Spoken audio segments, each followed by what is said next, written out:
आपण पाहत आहात तक्षशिला एक्सप्रेस, आपल्या हक्काचं व्यासपीठ. मीरा भाईंदर येथील डम्पिंग ग्राउंड समस्या व त्याचा वाढता उद्रेक पाहता रिपब्लिकन सेनेने जिल्हाधिकारी कार्यालयात पत्रक देऊन या समस्येविषयी चर्चा करून लवकरात लवकर या समस्येबाबत उपाय करण्यात यावा अशी मागणी रिपब्लिकन सेनेचे पदाधिकारी यांनी केली आहे.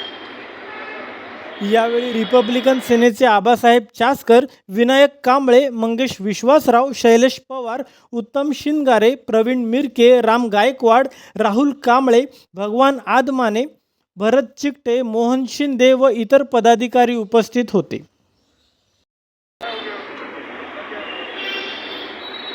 रिपब्लिकन सेनेच्या वतीने आदरणीय सरसेनानी माननीय आनंदराज आंबेडकर साहेब यांच्या आदेशानुसार आज आम्ही ठाण्याचे माननीय जिल्हाधिकारी आदरणीय शिंगारे साहेब यांची भेट घेतली. त्यांना भेट घेऊन आम्ही उत्तन या ठिकाणी जो डोंगरी विभागामध्ये जो कचरा साठवला जातो, कचरा डंप केला जातो, महानगरपालिका जी आहे मीरा भाईंदर, या महानगरपालिकेचा जो कचरा आहे त्या ठिकाणी मोठ्या प्रमाणामध्ये टाकला जातो. परंतु गंमत अशी आहे की तो कचरा खड्ड्यामध्ये आपल्याला माहीत आहे की खड्ड्यामध्ये टाकला गेला पाहिजे, परंतु उफराटा न्याय ज्याला आपण म्हणतो, उरफाटा न्याय, तर या न्यायाच्या आधाराने डोंगरावरती कचरा साठवला जातो. आणि या डोंगरावरचा कचरा साठवल्यामुळे काय होतं की हवेने जी दुर्गंधी आहे, त्या ठिकाणी जी आता प्रस्तावित जे मोठे मोठे टॉवर्स आहेत, जे टॉवर्स उभे राहिलेले आहेत, या टॉवर्समध्ये ती दुर्गंधी पोचते. या ठिकाणी माशा सुद्धा घोंगावत असतात आणि कुत्र्यांची तर एवढी तिथे अति भयानक प्रमाणामध्ये अशी वाढ झालेली आहे आणि कुत्रे त्या ठिकाणी सातत्याने फिरत असतात आणि कावळे इतर जे काय आहेत जीवजंतू खाण्यासाठी तिथे घोंगावत असतात. इतकी म्हणजे भयानक परिस्थिती या मीरा भाईंदरची आणि या उत्तन विभागाची.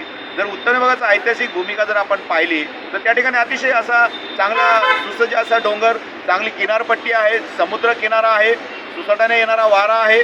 अशा पद्धतीचं जे काही सुंदर नैसर्गिक वातावरण बिघडवण्याचं काम या महानगरपालिकेने सुरू केलं काय असं वाटतं. आणि म्हणून या कचऱ्याचा जो विल्हेवाट लावण्यासाठी तिथं काही यंत्रणा जी राबवायला पाहिजे ती व्यवस्थित राबवली जात नाही. प्रदूषण नियंत्रण महामंडळाचं याला कुठल्या प्रकारचं परमिशन नाही आहे. त्यांनी विनंत्या करून इकडे जिल्हाधिकारी साहेबांकडे पत्रव्यवहार केलेला आहे आणि ते चालू करण्यासाठी आणि नवीन जापानी अशा प्रकारचं यंत्रणा आणून उभारण्यासाठी विनंतीसुद्धा केलेली आहे. परंतु त्यांच्याकडून जे व्हायला पाहिजे ते महानगरपालिकेकडून व्यवस्थित होत नाहीत. म्हणून आज आम्ही जिल्हाधिकारी साहेबांकडे विनंती केली आणि हा कचरा जो काही त्या ठिकाणी डोंगरावर डंप केला जातो, टाकला जातो, तो हटवला पाहिजे.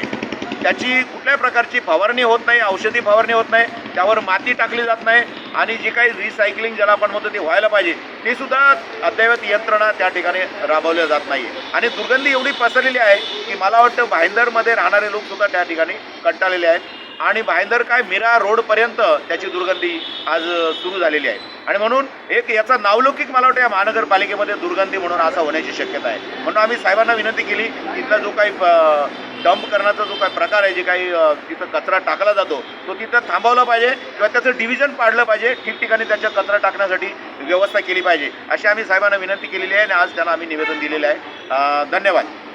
Bureau report, Takshashila express, Bhayandar.